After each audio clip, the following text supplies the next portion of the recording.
আমরা লজ্জিত হয়েই বলা যায় আজকের এখানে উপস্থিত হয়েছি। আমরা মাগুরাবাসী লজ্জিত, আমরা জাতি হিসেবে লজ্জিত। এরকম একটি অমানবিক পৈশাচিক ঘটনা যে আসিয়ার উপরে হয়েছে, এটা জাতি হিসেবে মানুষ হিসেবে মেনে নেওয়া যায় না। এই জন্য আজকের এই দোয়া অনুষ্ঠান থেকে আমরা দাবি করছি আর কোন নতুন কোন আসিয়ার মতন ঘটনা দেখতে চাই না। আজকে আসিয়া আমাদের জাতির জন্য একটি নতুন ফলক আমাদের উন্মোচন করবে।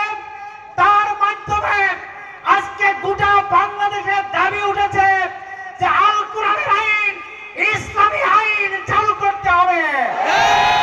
আজকে যদি ইসলামী আইন থাকতো, এক সপ্তাহের ভিতরে দৃষ্টান্তমূলক এই সমস্ত নয় বিচারিতের শাস্তি কার্যকর করা হতো।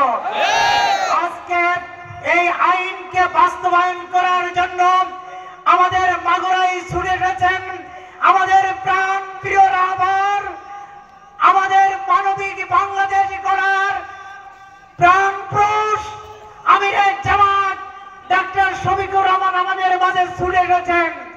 আমরা মাগুরাবাসীর পক্ষ থেকে আমাদের নেতার মাধ্যমে সরকারের কাছে আমরা দাবি করতে চাই যে এই ধরনের জিনা ব্যভিচার, এই অপরাধ দমন করার জন্য শরিয়া আইন কার্যকর করতে হবে। সকল প্রকারের পর্নোগ্রাফি বন্ধ করতে হবে। মদ, গাঁজা, ফেন্সিডিল সহ এই সমস্ত কার্যক্রম বন্ধ করতে হবে, নিষিদ্ধ করতে হবে। আমরা আশা করি আমিরে জামাত সরকারের সাথে কথা বলে এগুলো আইনে পরিণত করবেন। এখন আমাদের উদ্দেশ্য